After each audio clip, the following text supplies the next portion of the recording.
السلام علیکم ورحمۃ اللہ وبرکاتہ. کیا حال ہے سب کا؟ الحمد للہ. نحمده ونصلی علی رسولہ الکریم. اما بعد فاعوذ باللہ من الشیطان الرجیم. بسم اللہ الرحمن الرحیم. رب اشرح لی صدری ویسر لی امری واحلل عقدۃ من لسانی یفقہوا قولی. کل کے لیسن میں سے کوئی بات یاد رہی؟ آپ بتائیے.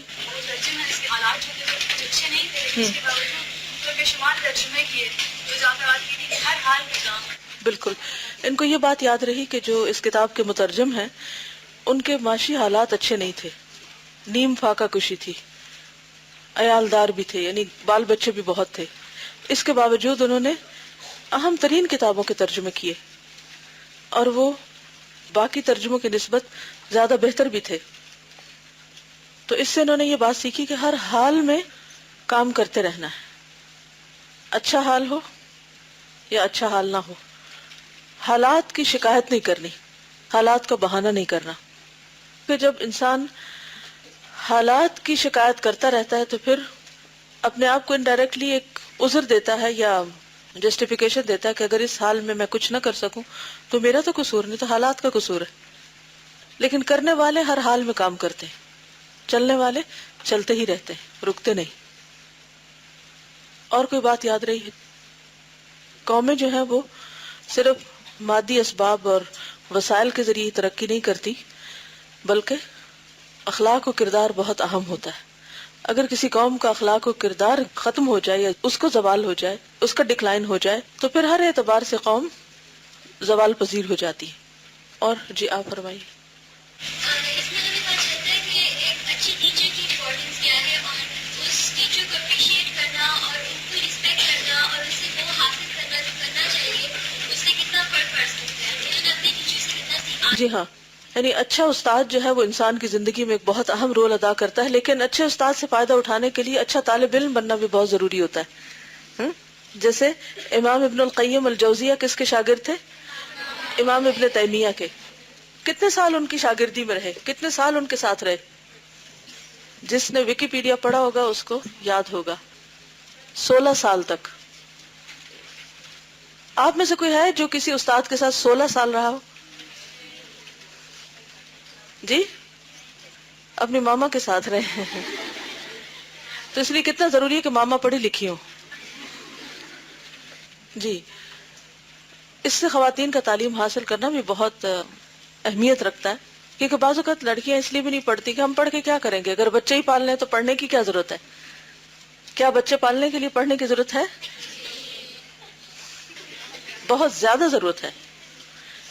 اس لیے کہ وہ پہلا مدرسہ ہے بچے کے لیے، جہاں کھولتے ہی اس کو، بلکہ اس سے پہلے ہی اس کو سبق ملتا ہے اس سے. اور بہت آسانی کے ساتھ اور بہت سہولت کے ساتھ انسان وہ کچھ سکھا سکتا ہے جو کوئی بھی دنیا کا اور بندہ نہیں سکھا سکتا. جو کچھ انسان کو اپنے گھر سے ملتا ہے، جو کچھ ماں کی گود سے ملتا ہے، جو کچھ باپ کی تربیت سے ملتا ہے، وہ کہیں اور سے نہیں ملتا. ہاں اگر وہاں کچھ نہ ہو تو پھر اس کے بعد انسان کو دگنی تگنی محنت کرنی پڑتی. اور پھر آپ دیکھیے کہ بعض اوقات کچھ لوگ استاد کا اس حال میں تو ساتھ دیتے ہیں جب حالات اچھے ہوں، لیکن جب کوئی تنگی آ جائے، مشکل آ جائے تو پھر چھوڑ کے چلے جاتے ہیں. ابن القیم الجوزیہ نے کن حالات میں ساتھ دیا؟ اس سے پہلے بھی، چونکہ استاد اور شاگرد کی کچھ امور کے بارے میں ایک ہی رائے تھی، اس رائے کا جب انہوں نے اظہار کیا تو جو تعذیب اور مشقت اور تکلیف استاد کو دیکھنی پڑی، شاگرد کو بھی ساتھ ہی دیکھنی پڑی.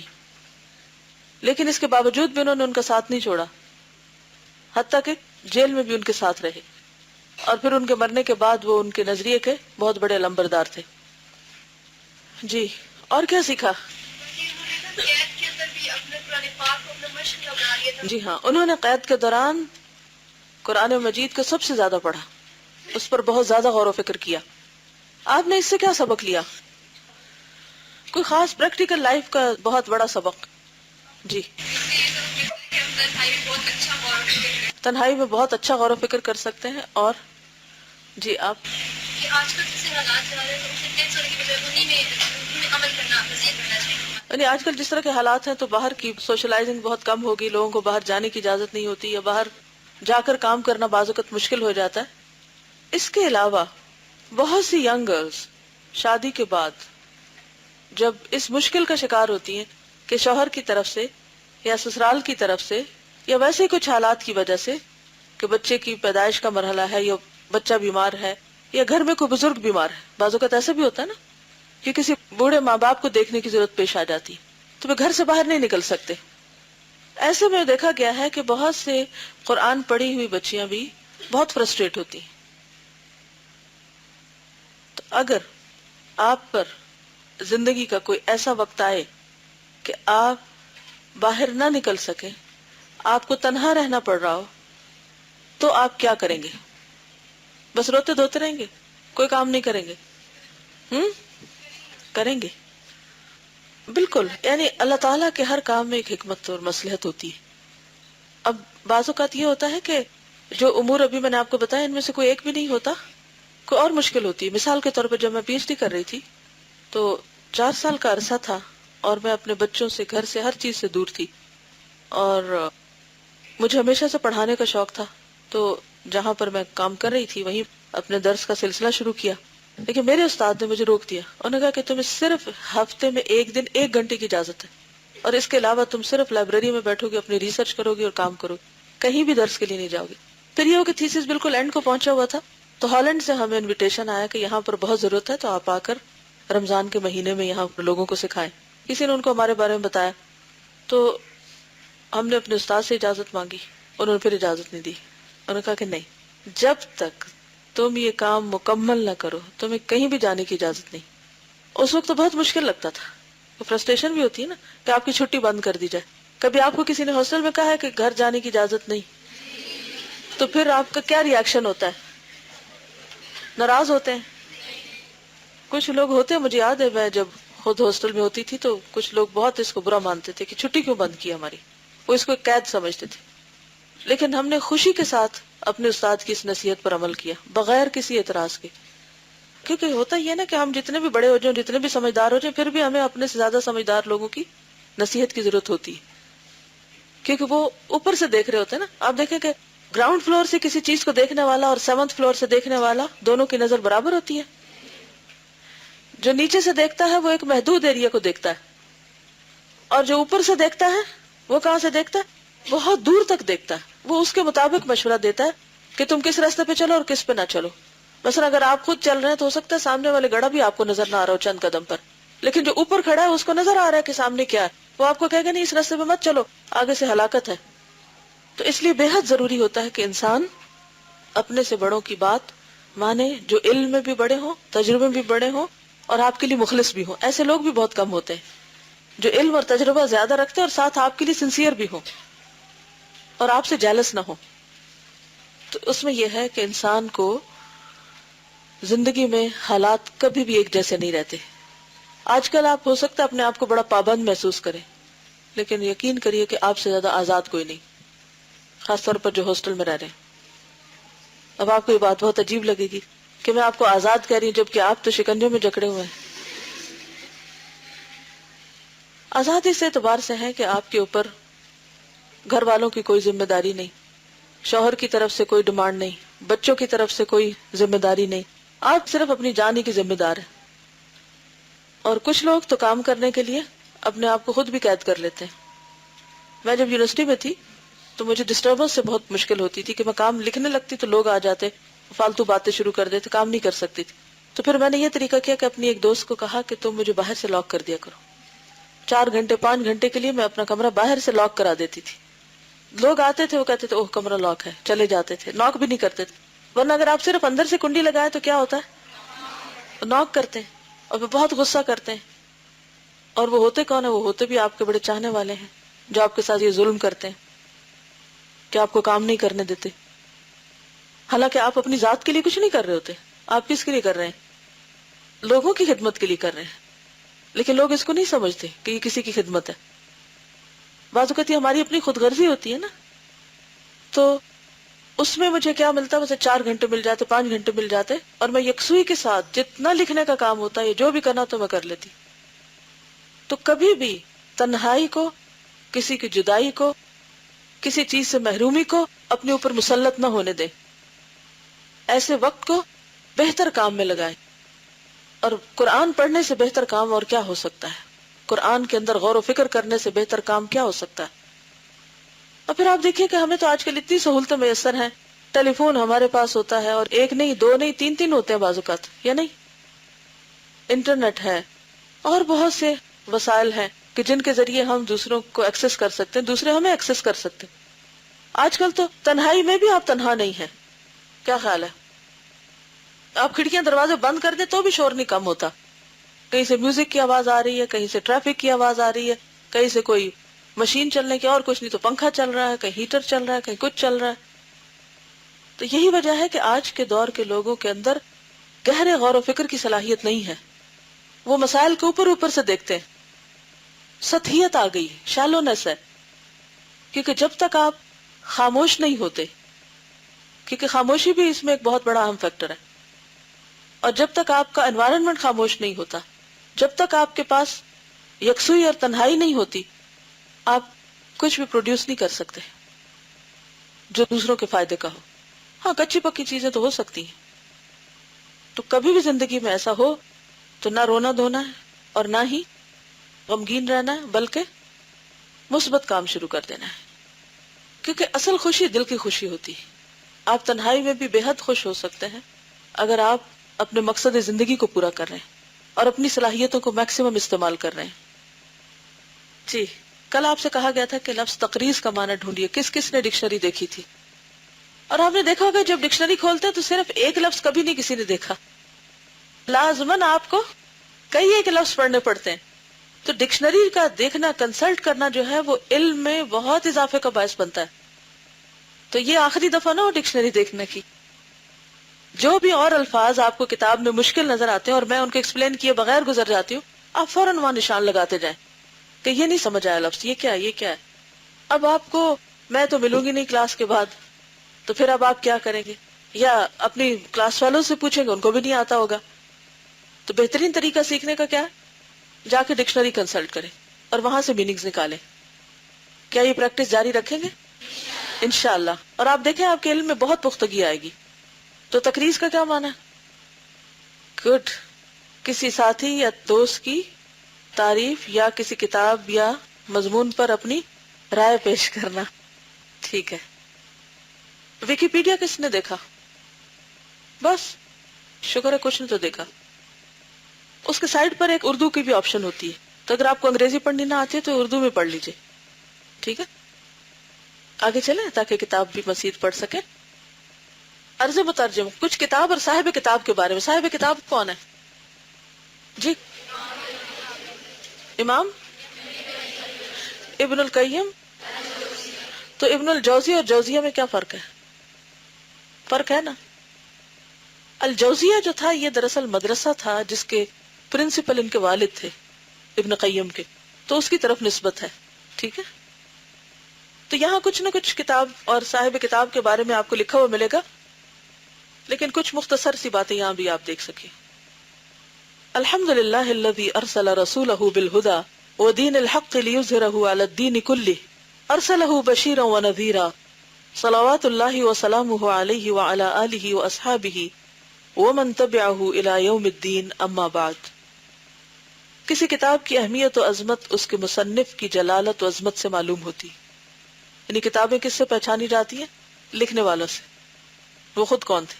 یہ کتاب جو آپ کے ہاتھ میں ہے علامہ ابن قیم الجوزیہ متوفہ 13 رجب 751 ہجری کے الجواب الکافی کا ترجمہ ہے. علامہ موصوف یعنی جن کا وصف بیان کیا جا رہا ہے، جن کا ذکر یہاں ہو رہا ہے. اور آپ کے استاد حافظ ابن تیمیہ کی عظیم شخصیتوں اور علمی منزلتوں سے آج کون واقف نہیں؟ ان کی علمی قابلیتوں اور عظیمانہ صلاحیتوں سے کون باخبر نہیں؟ ابن قیم اور شیخ الاسلام ابن تیمیہ جیسی ہستیاں قرون وسطی، مڈل ایجز اور قرون اخیرہ میں بہت کم پیدا ہوئی ہیں. ٹھیک ہے نا، یعنی ایسے علماء بہت کم رہے ہماری تاریخ میں. دین کے ہر گوشے میں مختلف زمانوں کے وقتی، سیاسی، وضعی اور صناعی اثرات. صناعی یعنی صناعی کس کو کہتے ہیں؟ جیسے انڈسٹریل ریولوشن وغیرہ اثر انداز ہو چکے تھے. یہ جو ایک اسپیشل انڈسٹریل ریولوشن جو ہے نا، یہ مراد نہیں ہے یہاں. اس سے مراد یہ ہے کہ جو بھی بیرونی حالات ہوتے ہیں قوم و ملت کی جو ترقی سے متعلق، اس کی تعمیر وغیرہ سے، دین خالص پر ان اثرات کے 9 بہ 9 غلاف چڑھ چکے تھے، یعنی کئی ایک 9 بہ 9. ایسے وقت میں شیخ الاسلام ابن قیم اور آپ کے استاد شیخ الاسلام ابن تیمیہ پیدا ہوتے ہیں اور دین خالص کو تمام اثرات اور ودی و صناعی غلافوں سے نکال کر دنیا کے سامنے پیش کرتے ہیں. یعنی اوپر سے جو لیئر چڑھ گئی نا، ان کو ہٹا کے انہوں نے اصل دین کو کھول کے سامنے رکھا ہے. انہوں نے اپنی عظیمانہ طاقتوں سے تجدید ملت و دین کی وہ خدمت انجام دی جو کوئی دوسرا انجام نہ دے سکا.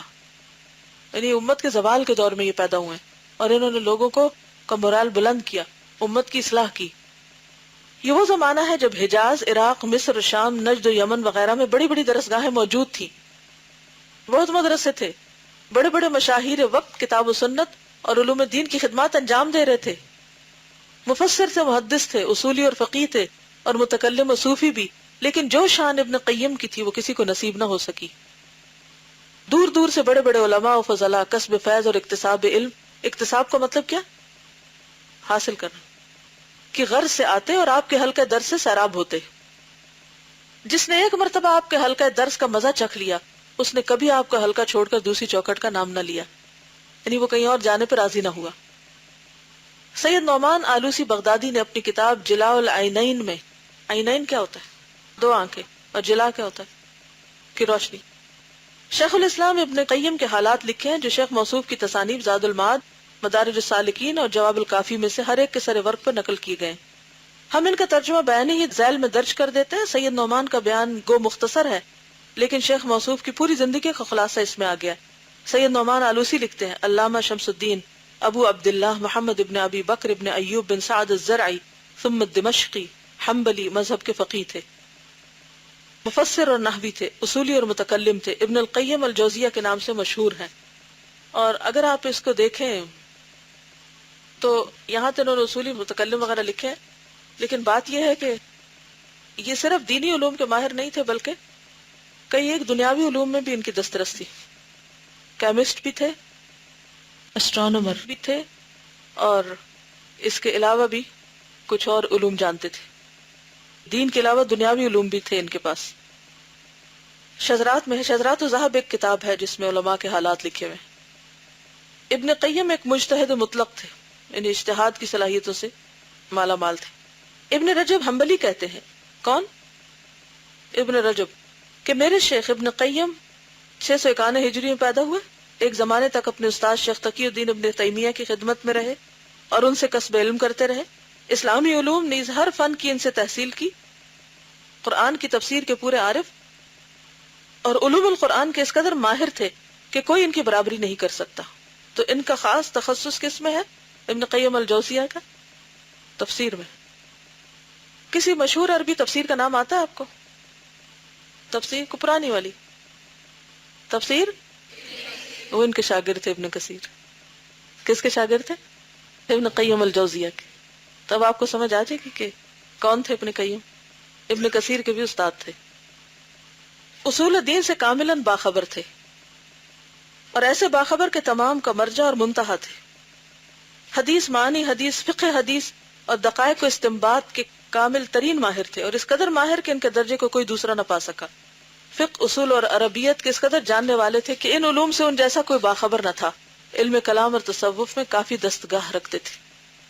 شد الرحیل الی قبر الخلیل کے انکار کی وجہ سے عرصہ دراز تک جیل خانہ کی کوٹڑی میں بند رکھے گئے. یہ ایک خاص ایشو تھا، شد الرحیل، سواری کا باندھنا، الی قبر الخلیل، حضور صلی اللہ علیہ وسلم کی قبر تک. ٹھیک، یعنی یہ کہتے تھے کہ مسجد کی نیت کر کے سفر کرو، قبر کی نیت سے نہیں.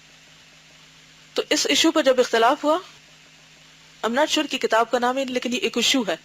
کون سا ایشو؟ کہ مدینہ جاتے ہوئے نیت کیا ہونی چاہیے. تو اس کے یہ خلاف تھے کہ قبر کی نیت نہیں ہونی چاہیے، کیونکہ قبروں کی زیارت کے لیے ہمیں اجازت نہیں ہے اس طرح سفر کرنے کی، جبکہ 3 مسجدوں کے لیے خاص طور پر سفر کیا جا سکتا. اس وجہ سے انہیں جیل میں ڈال دیا گیا. بڑے زبردست عابد تھے، تہجد گزار تھے، نماز نہایت متانت کے ساتھ لمبی قرات اور لمبے رکوع اور سجود سے پڑھا کرتے. عبادت کرنے میں، قرآن حکیم کے علوم سمجھنے میں اور علم حدیث اور حدیث کے حقائق سمجھنے میں نے ان کا کوئی مثیل و ہمسر نہیں پایا. البتہ وہ معصوم نہیں تھے، یعنی انسان تھے، غلطیاں ہو جاتی ہیں، لیکن جن معنی میں وہ یکتائے روزگار تھے، یعنی ون ان ہز ٹائم، ان کا کوئی نظیر و ہمسر نہ تھا.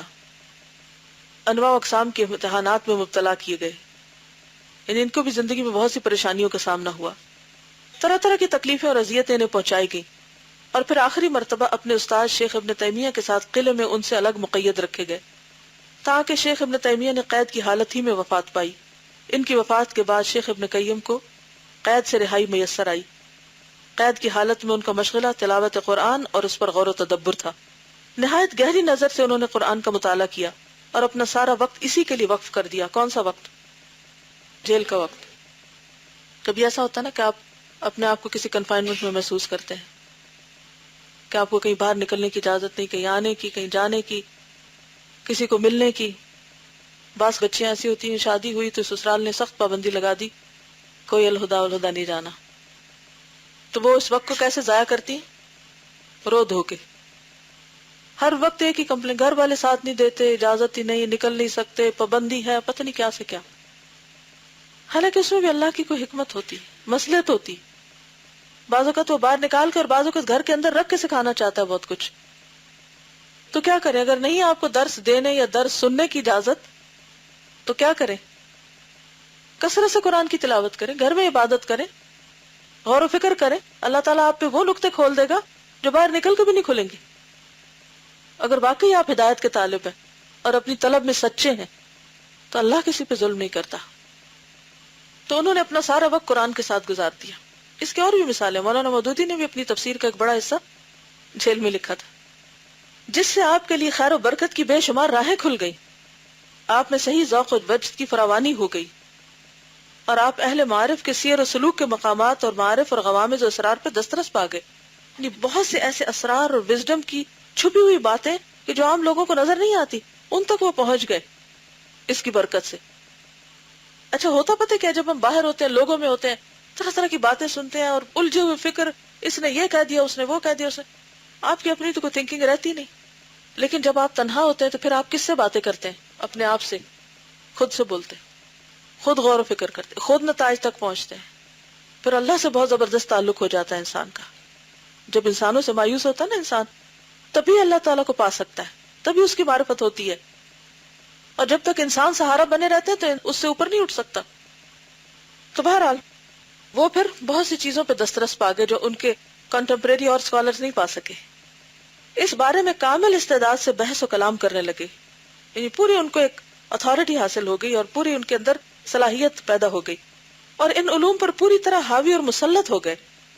شیخ کی کتابوں کے مطالعے سے معلوم ہوگا کہ ان کی تصانیف ان علوم سے لبریز ہیں.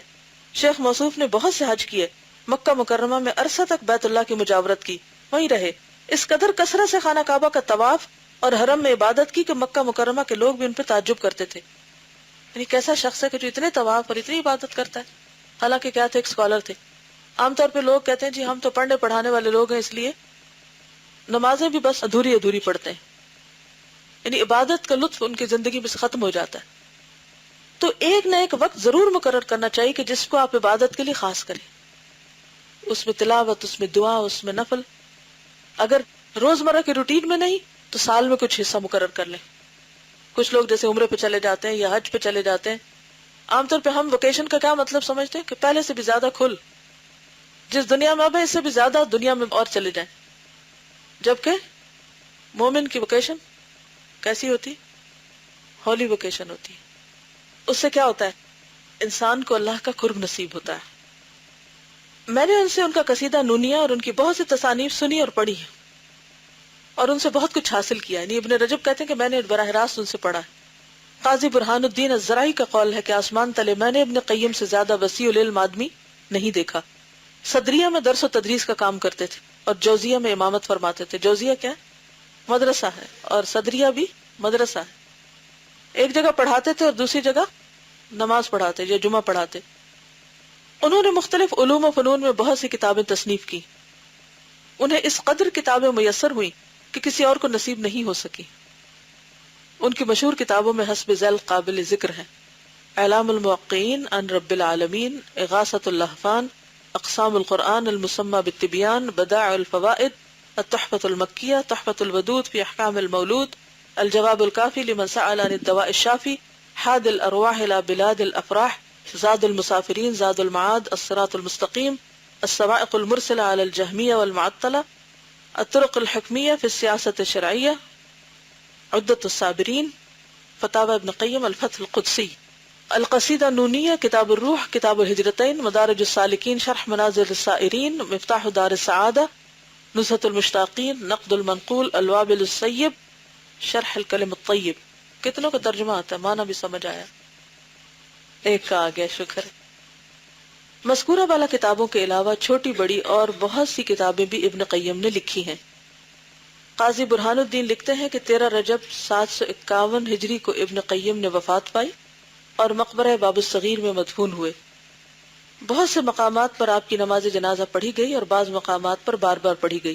اتفاق یہ کہ جب میں نے دمشق سیریا کا سفر کیا اپنی پی ایچ ڈی کی ریسرچ کے دوران، تو مجھے ان کی قبر دیکھنے کا اتفاق ہوا اور اس کے اوپر پوری تختی بھی لگی ہوئی، اور افسوس کی بات یہ کہ قبر کے آس پاس کوڑا کرکٹ اور بالکل صفائی کا انتظام نہیں تھا۔ تو بہت ہی دکھ ہوا دیکھ کر کہ جب امت میں جہالت آ جاتی ہے تو اس کو علماء کی قدر کرنا نہیں آتی، انہیں نہیں معلوم کہ یہاں کون دفن ہے، اور بعض اوقات مذہبی تعصب بھی ہوتے ہیں۔ یہ کتاب جو آپ کے ہاتھ میں ہے شیخ موصوف کی کتاب الجواب الکافی کا ترجمہ ہے۔ یہ اگرچہ ایک مخصوص سوال یعنی مرض عشق کی دوا کے استفسار کے جواب میں لکھی گئی، یعنی پوچھنے والے نے اصل میں کس چیز کے بارے میں پوچھا تھا؟ مرض عشق کے بارے میں پوچھا تھا، تو اس کا جواب انہوں نے دیا تھا کہ اس کا علاج کیا ہے، یعنی خاص سوال کا جواب تھا۔ استفسار کہتے ہیں کسی چیز کی تفسیر معلوم کرنا، وضاحت طلب کرنا، لیکن واقعہ یہ ہے کہ اس میں بڑی بڑی مارکہ آراء اور اہم بحثیں آ گئیں۔ یہ بحثیں آپ کو دوسری کتابوں میں کم ملیں گی۔ کتاب کی عظمت کے بارے میں ہم وہی جملے دہرا دیتے ہیں جو الجواب الکافی کے ناشر علامہ عبد الظاہر محمد ابو السمح حرم مکہ مکرمہ کے امام، خطیب اور مدرس نے اس کتاب کے متعلق لکھے ہیں، یعنی انہوں نے اس کو نشر کیا، شائع کیا اور اس کے بارے میں تعریف لکھی۔ من اہم الکتب النافعۃ فی تقویم الاخلاق وتثقیف العقول وشفاء النفوس من امراض الجہالۃ وشبہات الضلالۃ التي هلك بها كثير من الناس كمسائل القضاء والقدر والاغترار والاتكال بغير عمل على رحمت اللہ۔ الاتکال علی رحمت اللہ بغیر عمل، یعنی مطلب یہ ہے یہ کتاب کون سی؟ الجواب الکافی، دواء شافی۔ تقویم اخلاق، تقویم کا کیا مطلب ہوتا ہے؟ قائم کرنا، درست کرنا، درستگی۔ صفائی عقول، عقل کی صفائی، ہمارے عام طور پہ کہتے ہیں طبیعت صاف ہو گئی، یعنی عقل کے اندر جو گنجلکیں ہیں یا جو الجھنیں ہیں یا کنفیوژن ہے اس کو دور کرنے، اور امراض جہالت اور شبہات دلالت، جہالت کی بیماریاں اور گمراہی کے شبہے، دلالت گمراہی، کہ جن سے بے شمار مخلوق ہلاک ہوئی ہے۔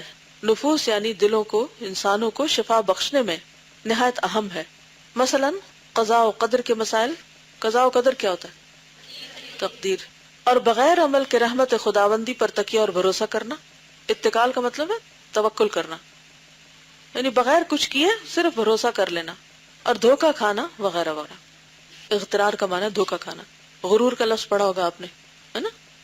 آگے چل کر علامہ موصوف اپنے وہ تاثرات بیان کرتے ہیں جو اس کتاب کے مطالعے سے ان کے قلب پر وارد ہوئے۔ کون ہے علامہ موصوف؟ یہ جو امام ہے حرم کے، ٹھیک ہے؟ وہ کہتے ہیں وَكَانَ هَذَا الْكِتَابُ أَوَّلُ كِتَابٍ هَدَانِ اللَّهُ بِهِ وَأَنْقَذَنِي مِنَ الضَّلَالِ بِأُسْلُوبِهِ، یہ پہلی کتاب ہے جس کے ذریعے اللہ نے مجھے ہدایت دی، اور کتاب کے مخصوص اسلوب کے ذریعے، یعنی سٹائل کے ذریعے مجھے دلالت و گمراہی سے نکالا۔ یعنی اس کتاب نے ان کی زندگی میں بہت اثر ڈالا۔ تو انشاءاللہ ہم بھی امید کرتے ہیں کہ ہم بھی اس سے بہت کچھ سیکھیں گے۔ واقعہ یہ ہے کہ اصلاح اخلاق کے بارے میں علماء دین اور صوفیاء کرام نے بڑی بڑی کتابیں لکھی، لیکن یہ کتاب اپنے خصوصی طرز بیان اور ممتاز طریقہ استدلال کیا ہوتا ہے؟ دلائل دینے کا طریقہ میں انوکھی اور نرالی ہے۔ ہم نے اس کتاب کا مطالعہ کیا تو اپنے اندر ایک عجیب و غریب کیفیت پائی، یعنی جب ہم نے یہ کتاب پڑھی تو دل میں ایک ہلچل مچ گئی.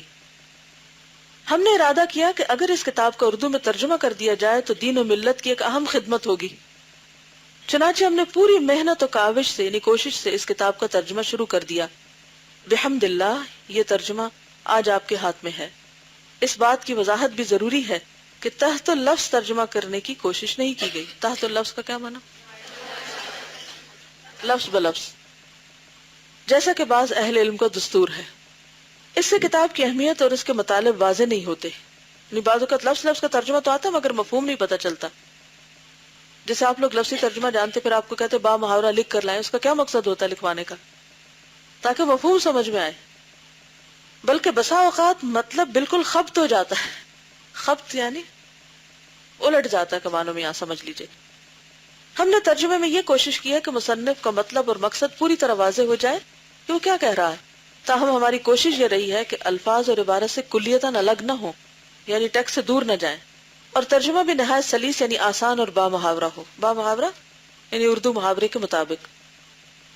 خدا قدوس اس حقیر خدمت کو قبول فرمائے اور اپنے صالح اور نیک بندوں کے طفیل احکر کو اپنی مغفرت اور رحمت سے نوازے کہ اس کی رحمت اس کے غضب پر غالب ہے. سبقت رحمتی غضبی، میری رحمت میرے غضب پر غالب ہے. قارئین کی خدمت میں گزارش ہے کہ اس کتاب سے مستفیض ہو اور احکر کو اپنی مخصوص دعاؤں میں ضرور یاد رکھیں. العبد المذنب، گناہگار بندہ، ابو العلا محمد اسماعیل گودروی، کان اللہ لہو. کیا مطلب ہے کان اللہ لہو؟ اللہ اس کا ہو جائے، یعنی اللہ اس کو کافی ہو جائے.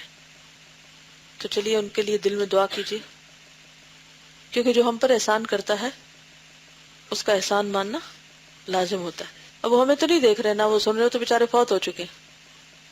اب دیکھیے کہ جب وہ ترجمہ کر رہے ہوں گے، میں سوچ رہی تھی اس کو پڑھ کے کہ جب وہ زندہ ہوں گے تو وہ لکھ رہے ہوں گے تو انہوں نے سوچا ہوگا کہ کوئی اس کتاب کو پڑھے گا اور پھر فائدہ اٹھائے گا، لیکن انہوں نے یہ کم سوچا ہو شاید کہ جب میں فوت ہو جاؤں، کہ دنیا سے چلا جاؤں گا، تو اس وقت بھی لوگ اس سے فائدہ اٹھائیں گے اور اس وقت بھی میرے لیے کوئی دعا کرے گا.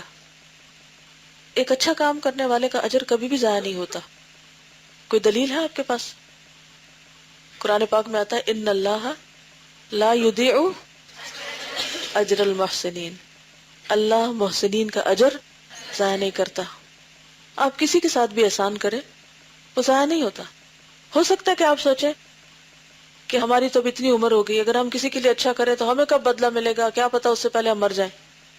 تو ضروری نہیں ہوتا. مومن کے لیے یہ جو مرنے کے بعد کی زندگی ہے نا، یہ بہت بڑی ہوپ ہے، بہت بڑی امید کی چیز ہے. کیونکہ اس میں کیا ہوتا ہے کہ جو چیز انسان کو آج نہیں ملی، فوری اجر نہیں ملا، فوری فائدہ نہیں ملا، وہ اللہ کے ہاں جمع ہو گیا اور اللہ تعالیٰ اس کا فائدہ ضرور پہنچائیں گے. تو اس لیے کبھی بھی مایوس نہ ہو. اچھا کر کے اگر فائدہ نہیں بھی پہنچتا تو بھی اچھا کرتے جائیں، کیونکہ شیطان ہمیں اس وقت بہت بہکاتا ہے. کیا ملا تم کو، کیا حاصل ہوا؟ کبھی ایسا سوچواتا ہے نا، اتنا کچھ کیا کیا ملا، فلاں کے ساتھ اچھا کیا، فلاں کام اچھا کیا، اتنی نمازیں پڑھی، اتنے صدقے خیرات کیے، پھر بھی یہ مصیبت آ گئی، کیا فائدہ ہوا اتنا کچھ کرنے کا، کوئی نہیں سنی جاتی میری دعائیں. شیطان ایسی مایوسی کی باتیں ڈالتا ہے نا دل میں. لیکن اس وقت کیا کہا کریں، اے شیطان تم جھوٹے ہو اور اللہ سچا ہے. لکھ لیں یہ جملہ اپنے پاس، یہ بھی بھول جائیں گے، شیطان بھلوا دے گا اس کو. کیا کہیں گے اس وقت جب ایسے وسوسے آئیں گے؟ شیطان تو جھوٹا ہے اور میرا رب سچا ہے. تو کس کی بات مانیں گے؟ اللہ کی بات. اور اللہ کیا فرماتا ہے کہ محسن کا اجر ضائع نہیں ہوتا، کبھی ضائع نہیں ہوتا. تو اللہ تعالیٰ کی ہر بات حق ہے، سچ، لا ریب فیہ ہے. ٹھیک ہے، آج کے لیے اتنا ہی کافی ہے. انشاءاللہ العزیز اللہ نے چاہا تو کل پھر ہم آگے چلیں گے. جزاکم اللہ خیرا. سبحانک اللہم وبحمدک، نشہد ان لا الہ الا انت، نستغفرک ونتوب الیک. السلام علیکم ورحمۃ اللہ وبرکاتہ.